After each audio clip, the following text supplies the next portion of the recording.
Having been a part of North Central football for the past 6 years, new head coach Brian Gardner is looking forward to turning this program around. In the last 4 years, the Gonzaga Bulldogs have fell short of their postseason goals. But this year's team found themselves back in the Sweet 16. After their best start in school history, Gonzaga is just not settling on being nationally ranked. This year's team is looking for their first ever conference title. Last night, the Spokane Chiefs season ended in disappointment with a Game 7 overtime loss in Vancouver. For most of the players, it hasn't even hit them that their season is over. Tomorrow, the sun will be out and the gates will be open as the Spokane Indians look to do what last year's team did, win another Northwest League championship.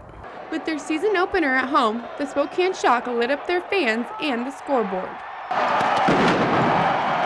The city of Spokane loves us, and we love them too, and they come out and support us, and we love it. That amps us up as players. A lot of other teams in this league aren't fortunate enough to have that, and we do, and it makes it very difficult for teams to come in and play in this atmosphere.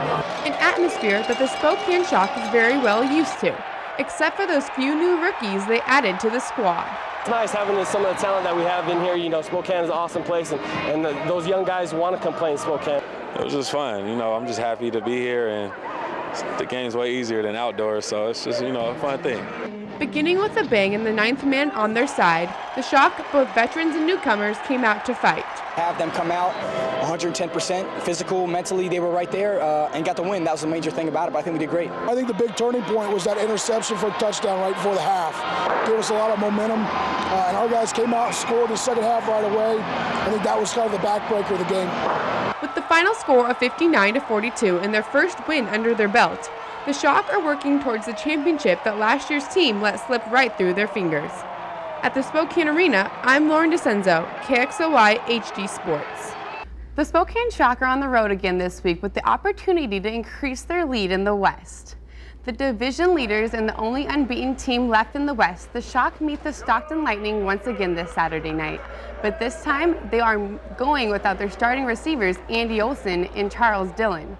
This will be a great chance to see the depth of their bench and their true team strength. Well, getting healthy, number one. We're banged up a little bit, and working some new guys in that have been here but haven't got a lot of reps. In the first few games, it's just kind of a game where we went out there, and I felt we did really well. I'm proud of the team and the way we're coming together, but there's still, I think, a lot of things that we need to clean up, and I think, throughout the season, we're going to be able to do that. The Shock were easy winners in the first meeting. Meeting number 2 is Saturday night at 7. Don't forget the Shock are back at home next Saturday night, part of the 3 home games in the next 4 weeks. This afternoon, the Mariners wrapping up the second week of this baseball season looking for another series win. And it looked like a snazzy day for an early afternoon start. Carlos Silva bit in the trouble in the first inning, but gets former Mariner Carlos Guillen to line to short with a couple of runners on to end the threat. Top of the second, Silva again in trouble. This time, Ramon Santiago able to poke one through with the infield in. That scores the first run of the game. But the Mariners respond. Rody Cedeno with the big fly to left center. This is his first home run as a Mariner, and that ties it up at 1. But Santiago was a Mariner killer on Sunday with the bases loaded in the top of the 8th. He's delivering the game-ending blow. This one finishes it. The bases are clear. Tigers break it open for the 8-2 win. So for the first time this year, the Mariners lose a series. The Mariners getting just 2 runs in the last 2 games with Detroit. The Mariners take Monday off and then start a 3-game series Tuesday night at Safeco with Tampa Bay.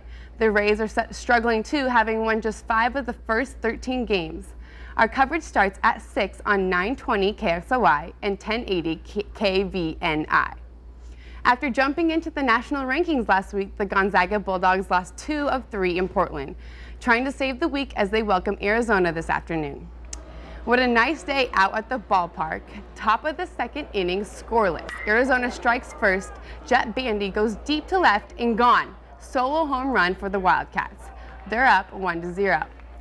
Top of the third, Wildcats add on with Hunter Pace deep to left, way out of here.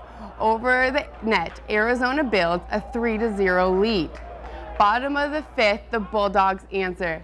Bases loaded for Ryan Wiegand with a long drive to center. He hits a grand slam home run, his 3rd of the year. Gonzaga takes a 4-3 lead. but they can't hold on. Arizona wins it 8-7. The 3-game losing streak is the longest for the Zags since the first few weeks of the season. The Zags are at Santa Clara this coming weekend for a 3-game series. Bumper cars have gone wild, but this time it was after the race was over. NASCAR drivers have placed 2 drivers on probation. Dale Earnhardt Jr. and Casey Mears got into it after the race. Jr. spun Mears as the two were getting ready to leave the track. Mears wanted to make sure that Earnhardt didn't get away with it, so he hit him more than once on the way off the track. Both drivers are on probation for the next 6 races.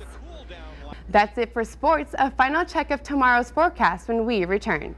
Here at Gonzaga's home baseball field, shortstop Aaron McGinnis knows he must be a student first and an athlete second.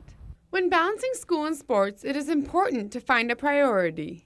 Academics, he's obviously a really smart guy, and he gets, I don't know, his academic All-American every single year, whatever it is, I don't know. He takes care of his grades, so, I mean, guys can look at him there, too. A lot of people say that it's tougher to be in school while you're playing, but when we go on the road, you're in the hotels a lot, and you really have time to study. While Gonzaga helps Aaron be successful in both areas, he was taught the importance of academics at a young age. Parents were kind of perfectionists, too. They never really let anything get by without, being focused on, so school's a big part and still is. But when his homework was done, Aaron McGinnis was as active as any young boy should be. Yeah, I was always an athlete, so I wanted to play baseball or football or whatever, and I got to high school and baseball was a sport. As the senior shortstop steps up to the plate, he sets an example for all his other teammates. Guinea's he's obviously a team leader. Every practice, he's the guy that, gets us going. Every day before the games, he's, when we huddle up out there, he's the one that's leading it. And so, and then plus he also, we just kind of feed off of Guinea because he plays the game just, the way it's supposed to be played. Since baseball has such a long season, Aaron has come to view his teammates more like family. Baseball is a huge part of my life, especially in college. You spend so much time out in the field with your teammates and stuff that you kind of have to learn how to buy your time and practice and work hard, but at the same time, like work at school and be with friends and stuff like that. So it really makes you a well-rounded person. I remember seeing pictures of me when I was little with a helmet that was huge and a huge bat, and every time I see it, I just get happy and I just want to get out on the field and play. So it just makes me happy.